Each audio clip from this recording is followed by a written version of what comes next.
Assalamualaikum warahmatullahi wabarakatuh. Perkenalkan, kami dari kelompok 7 akan mempersembahkan sebuah video podcast mengenai tentang tasawuf falsafi di Indonesia dan tokoh-tokohnya. Sebelumnya, perkenalkan, kami dari kelompok 7 beranggotakan yang pertama. Perkenalkan, nama saya Andra Fadila, saya sebagai kameramen. Perkenalkan, nama saya Tauhid dari Mute, saya sebagai editor. Perkenalkan, nama saya Fadila Rodatul Jannah Butar-Butar, saya sebagai pemateri. Perkenalkan, nama saya Febi Aulia Sibuan sebagai penanya. Perkenalkan, nama saya Saskia Nurasifa, saya sebagai penjawab. Perkenalkan, nama saya Indra Desa Putri sebagai editor. Nah, di sini saya akan menjelaskan secara singkat mengenai apa sih itu tasawuf falsafi. Tasawuf falsafi ini adalah konsep dari tasawuf yang menggabungkan dari filsafat. Tasawuf falsafi ini sendiri berada di Indonesia sejak abad ke-13 dan ke-14. Tasawuf falsafi dibawa oleh para ulama dan pedagang dari Timur Tengah dan Persia. Untuk penjelasan berikutnya dan lebih lengkapnya, saksikan podcast berikut ini. Baik, pada kali ini saya sebagai penanya akan menanyakan beberapa pertanyaan kepada narasumber yang ada di samping saya. Baik, untuk langsung saja ke pertanyaan pertama, yaitu pertanyaan pemahaman dasar. Nah, apa sih yang dimaksud dengan tasawuf falsafi? Terus, bagaimana sih tasawuf falsafi berkembang di Indonesia? Baik, saya akan menjawab. Tasawuf falsafi adalah cabang dari ilmu tasawuf, yaitu sufisme yang menggabungkan ajaran-ajaran mistis Islam dengan filsafat. Ini mencakup pemikiran-pemikiran metafisis yang mendalam tentang Tuhan, alam semesta, dan hakikat manusia. Tasawuf filsafi berusaha memahami aspek-aspek spiritual dan esoteris dari agama Islam melalui pendekatan filosofi. Di Indonesia sendiri, tasawuf filsafi berkembang karena adanya pertemuan antara tradisi-tradisi Islam, aliran-aliran filsafat lainnya yang mempengaruhi pemikiran tasawuf. Pada awalnya, tasawuf di Indonesia dipengaruhi oleh tradisi sufisme dari Timur Tengah, tetapi seiring waktu berjalan, terjadi asimilasi dengan pemikiran-pemikiran filsafat dari luar negeri. Hal ini terjadi terutama sejak abad ke-19 dan ke-20 dengan maksudnya pemikiran modern barat dan pendekatan-pendekatan filosofi yang lebih estetisme. Baik, untuk pertanyaan kedua, pertanyaan tentang tokoh-tokoh nih. Siapakah Hamzah Fansuri dan apa kontribusinya dalam tasawuf falsafi Indonesia? Hamzah Fansuri adalah seorang tokoh sufi yang hidup pada abad ke-16 di Aceh, Sumatera. Dia dikenal sebagai salah satu penyair dan pemikir sufi yang berpengaruh dalam tradisi tasawuf di Indonesia. Kontribusinya dalam tasawuf falsafi di Indonesia dapat dilihat dari beberapa aspek. Yang pertama yaitu penggabungan antara tasawuf dan filsafat. Hamzah Fansuri dikenal karena menggabungkan unsur-unsur mistik dari tasawuf dengan konsep-konsep filosofi yang lebih abstrak. Dia sering menggunakan bahasa metaforis dan simbolis dalam karyanya untuk menyampaikan makna-makna spiritual yang dalam. Pengembangan konsep-konsep baru. Hamzah Fansuri dikatakan telah memperkenalkan beberapa konsep baru dalam tradisi tasawuf di Indonesia. Misalnya, dia mengembangkan konsep alun-alun yang merujuk pada inti atau pusat dari eksistensi dan keberadaan.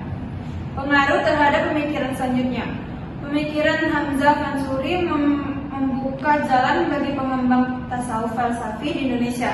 Pada pengikutnya dan tokoh-tokoh tasawuf setelahnya seperti Hamka, Nurpolis, Manjid, dan lain-lain. Secara tidak langsung atau langsung dipengaruhi oleh ide-ide pendekatan yang diperkenalkan oleh Hamzah Fansuri. Baik, untuk pertanyaan ketiga nih, pertanyaan tentang konseptual dan analisis. Nah, apa sih yang dimaksud dengan konsep wahdat al-wujud dalam tasawuf falsafi? Baiklah, konsep wahdat al-wujud dalam tasawuf falsafi mengacu pada keyakinan bahwa ada satu realitas tunggal atau keberadaan yang mendasari semua fenomena yang ada di alam ini. Istilah wahdat al-wujud sendiri berasal dari bahasa Arab yang secara harfiah berarti persatuan wujud. Dalam konteks tasawuf falsafi, konsep ini diperkenalkan dan dikembangkan oleh tokoh-tokoh seperti Ibni Arabi, yang menekankan bahwa Tuhan adalah satu-satunya eksistensi yang sejati. Segala sesuatu yang kita alami atau lihat di dunia ini hanyalah manifestasi dari keberadaan Tuhan. Dengan kata lain, semua entitas atau wujud yang tampak berbeda-beda pada akhirnya berasal dari satu sumber yang sama, yaitu Allah. Pemahaman ini menekankan bahwa alam semesta ini adalah manifestasi dari Tuhan, dan dalam setiap aspek dari alam semesta ini keberadaan Tuhan dapat ditemukan.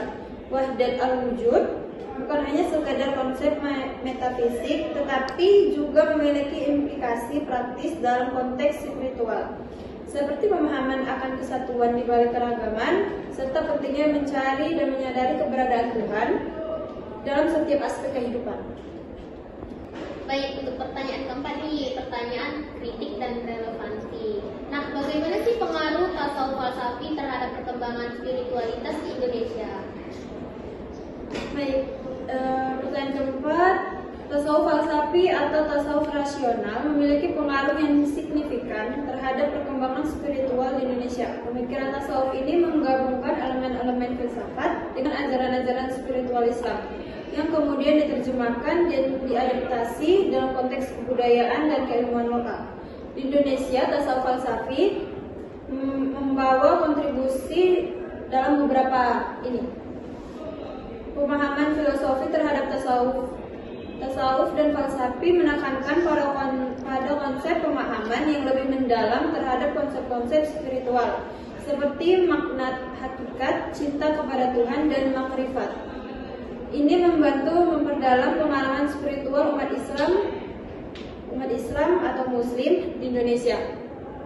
Dialog antar kultur. Pengaruh tasawuf falsafi juga mendorong dialog antar kebudayaan Islam dengan tradisi lokal Indonesia. Hal ini terlihat dalam adopsi bahasa-bahasa lokal dan dalam praktik-praktik keagamaan tasawuf, seperti dalam kumpulan puisi-puisi Sufi Jawa atau Sufisme Jawa. Pengembangan pemikiran intelektual. Tasawuf falsafi mendorong pengembangan pemikiran intelektual di kalangan ulama dan cendekiawan Muslim di Indonesia. Mereka menggabungkan aspek-aspek pemikiran filosofi dengan tradisi mistik lain, menciptakan sintesis yang khas dan relevan dengan kondisi masyarakat Indonesia. Pengaruh terhadap praktik keagamaan. Tasawuf falsafi juga berkontribusi terhadap pengalaman praktik keagamaan yang lebih mendalam dan terfokus pada aspek-aspek internal seperti takziyat al-nafs atau penyucian jiwa dan pendekatan diri kepada Tuhan. Baik, untuk pertanyaan terakhir nih, pertanyaan aplikasi. Nah, bagaimana cara ajaran tasawuf falsafi dapat diterapkan dalam kehidupan sehari-hari? Ajaran tasawuf falsafi menekankan pada pemahaman mendalam tentang hubungan antara manusia dengan Tuhan dan alam semesta. Berikut adalah beberapa cara menerapkan ajaran tasawuf falsafi dalam kehidupan sehari-hari.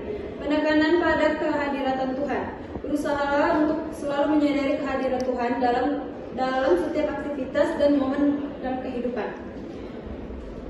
Ini membantu dalam mengembangkan kesadaran dan spiritual dan mengurangi kecenderungan untuk terjebak dalam urusan duniawi semesta.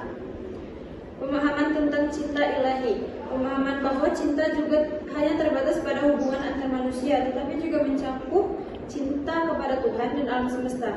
Ini dapat mendorongmu untuk beradaptasi, bersikap lebih penyayang, penuh kasih, dan menghargai keberadaan makhluk lain. Yang ketiga, meditasi dan refleksi. Praktik meditasi atau refleksi secara teratur untuk menguatkan hubungan spiritualmu. Tasawuf falsafi mendorong untuk merenungkan makna kehidupan, tujuan eksistensi, dan bagaimana setiap tindakanmu dapat menjadi bentuk suatu ibadah kepada Tuhan. Yang keempat, kesederhanaan dan ketenangan. Coba kurangi keinginan duniawimu dan fokuslah pada hal-hal yang lebih esensial. Ini tetapi juga memperkuat kesadaran dan keberadaan Tuhan dalam segala hal. Yang kelima, etika dan moralitas. Terapkan nilai-nilai moralitas dan etika yang diajarkan oleh tasawuf falsafi seperti kesabaran, kejujuran, dan pengampunan. Hal ini akan membantu membangun hubungan yang lebih baik dengan sesama dan memperdalam hubungan dengan Tuhan. Oke, yang terakhir pengembangan pemahaman dan pengetahuan. Selalu berusaha untuk mengembangkan pemahamanmu tentang ajaran-ajaran tasawuf falsafi melalui pembelajaran dan refleksi. Ini membantu dalam menerapkan prinsip-prinsip tersebut secara lebih autentik dan dalam kehidupan sehari-hari. Baik, demikianlah podcast kami pada hari ini mengenai tasawuf falsafi di Indonesia dan tokoh-tokohnya. Saya selaku penanya dan di sebelah saya selaku penjawab. Kami pamit undur diri. Terima kasih. Demikianlah podcast kami dari kelompok 7. Semoga bisa dipahami dan dimengerti. Wassalamualaikum